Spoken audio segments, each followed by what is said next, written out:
Assalamualaikum warahmatullahi wabarakatuh. Perkenalkan, nama saya Hikmi Al-Fajri, nomor induk mahasiswa 2010 247569. Pada kesempatan ini, saya akan mempresentasikan tugas kelompok 5 mata kuliah Filsafat Ilmu, Sebab Dasar-Dasar Ilmu dengan dosen pengampu Profesor Dr. Hajah Hasnah Faizah ARSPD Empung. Dasar-dasar ilmu. Ilmu adalah suatu bentuk ciptaan Tuhan. Manusia tidak menciptakan ilmu, melainkan mengungkapkan atau mencari ilmu. Dalam pandangan Islam, manusia wajib menuntut ilmu. Namun, setelah seseorang menguasai ilmu, ilmu pun memberikan kenikmatan dan manfaat bagi dirinya. Dalam filsafat ilmu, ilmu itu dibagi atas 3 bagian. Yang pertama, ontologi. Yang kedua, epistemologi. Yang ketiga, aksiologi. Yang pertama, ontologi.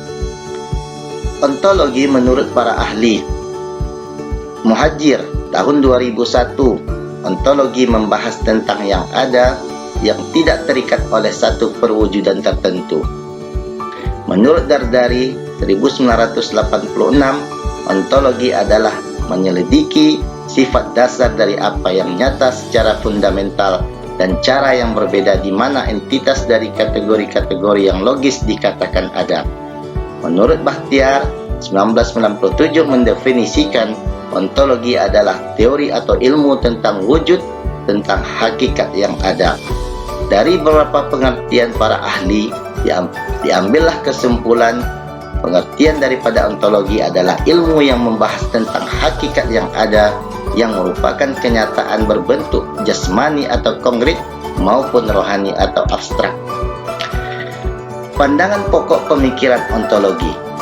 Bahtiar tahun 2004 mengemukakan tentang pandangan pokok pemikiran ontologi.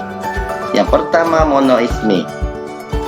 Pandangan ini menganggap bahwa hakikat yang asal dari seluruh kenyataan itu hanyalah satu saja, tidak mungkin dua. Yang kedua, dualisme, aliran yang berpandangan bahwa benda terdiri dari 2 macam hakikat. Yang ketiga, pluralisme, berpandangan bahwa segenap macam bentuk merupakan kenyataan. Yang keempat, pandangan nihilisme. Paham ini mengatakan bahwa ada 3 proposisi tentang realitas. Yang kelima, agnostisisme. Paham ini mengingkari kesanggupan manusia untuk mengetahui hakikat benda. Bagian yang kedua dari pembagian ilmu dalam filsafat ilmu adalah epistemologi. Epistemologi adalah cabang ilmu filsafat yang membahas hakikat pengetahuan dan membahas tentang bagaimana cara mendapatkan pengetahuan dari objek yang ingin diketahui atau dipikirkan. Metode dalam epistemologi. Yang pertama, metode induktif. Metode yang menyimpulkan pernyataan-pernyataan hasil observasi yang disimpulkan dalam suatu pernyataan yang lebih umum. Yang kedua, metode deduktif. Metode yang menyimpulkan bahwa data-data empiris diolah lebih lanjut dalam suatu sistem pernyataan yang runtut. Yang ketiga, metode positivisme. Metode ini berawal dari apa yang telah diketahui, yang faktual dan yang positif. Yang keempat, metode kontemplatif.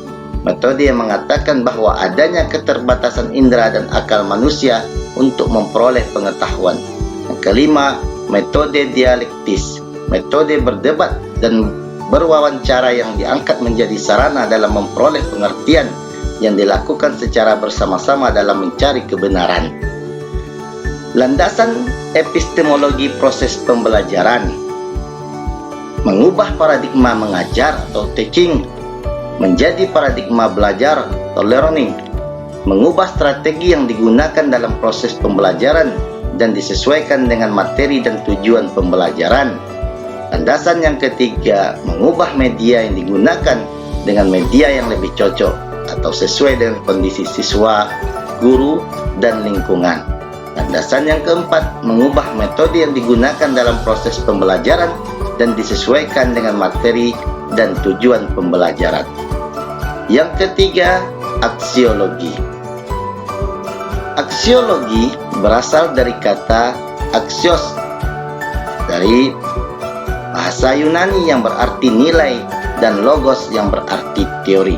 Sehingga aksiologi adalah pembahasan tentang nilai. Nilai yang dimaksud adalah sesuatu yang dimiliki manusia untuk melakukan berbagai pertimbangan tentang apa yang dinilai. Dalam hal ini, nilai mengacu pada permasalahan etika dan estetika. Pengertian etika ada dua. Etika merupakan suatu kumpulan pengetahuan mengenai penilaian terhadap perbuatan-perbuatan manusia. Pengertian yang kedua, etika merupakan suatu predikat yang digunakan untuk membedakan hal-hal, perbuatan-perbuatan atau manusia-manusia yang lain. Yang kedua, estetika, yakni berkaitan dengan nilai tentang pengalaman, keindahan yang dimiliki manusia terhadap lingkungan dan fenomena di sekelilingnya. Keutamaan nilai-nilai yang terdapat dalam ilmu. 1. Ilmu menyebabkan manusia menjadi mulia. Kedua, kedudukan ilmu di sisi iman sebagai kedudukan roh bagi tubuh. Keutamaan yang ketiga, ilmu adalah hakim atas yang lainnya. Keutamaan yang keempat, ilmu adalah iman atau komandan bagi amal perbuatan. Keutamaan yang kelima, dengan ilmu agama dapat tegak berdiri.